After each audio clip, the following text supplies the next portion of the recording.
Brought to you by Ludo Fantasy. Ludo fantasy दे रहा है 3 लाख तक का health insurance because we care for you. Download Ludo fantasy now. माननीय उद्धव ठाकरे जे शिवसेनेचे पक्षप्रमुख आहेत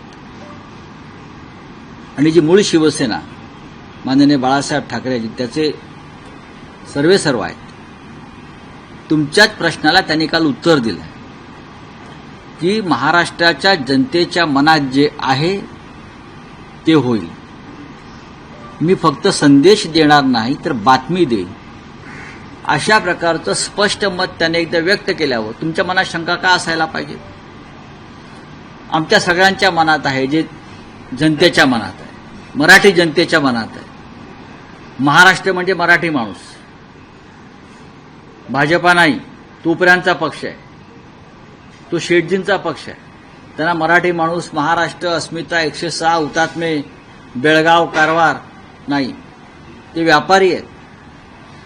आणि उरलेले जे सगळे आम्ही लोक आहोत हे 106 हुतात्म्यांच्या बलिदानाशी बांधिलकी ठेवून काम करणारे आहोत.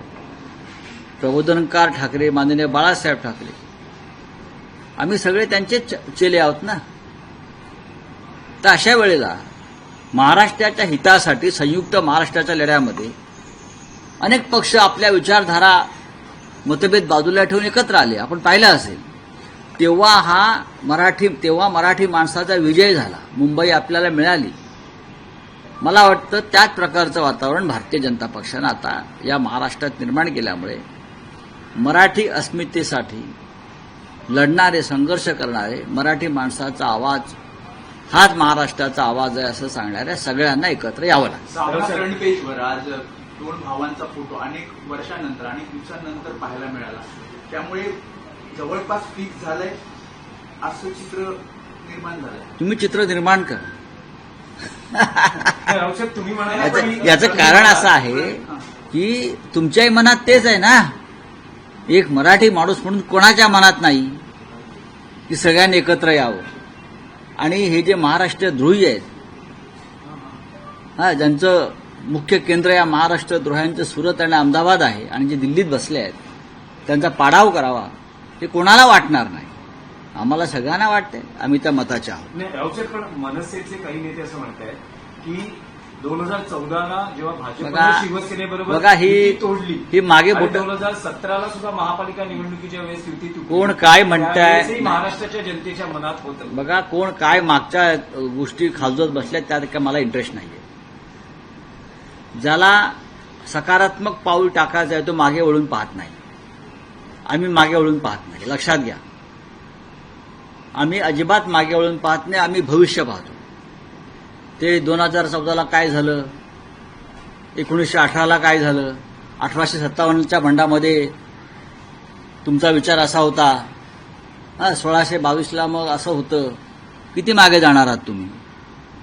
किती मागे जाणार? आमची भूमिका स्पष्ट आहे की भविष्याकडे पहा. आज या महाराष्ट्राचा उज्ज्वल भूतकाळ असताना या राज्याचं वर्तमान आणि भविष्य खतम करण्याचं काम यशवंतशी गट, देवेंद्र फडणवीस, अमित शहा हे सगळे लोक करतायत.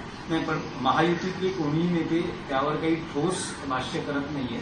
फडणवीसांची प्रतिक्रिया आली आहे की जर दोन भाऊ एकत्र येत असतील तर त्यावर, म्हणजे ते कौटुंबिक आहे, त्यावर पुढे काय बोलणार. पण पुढचं जे काय आहे, माझं राजकीय ज्ञान आहे आणि पुढे तुम्हाला कळेल योग्य वेळेस. राजकीय ज्ञान त्यांचा आघातच आहे. श्रीकृष्णाने भगवद्गीता लिहिली, तो एक महान ग्रंथ होता.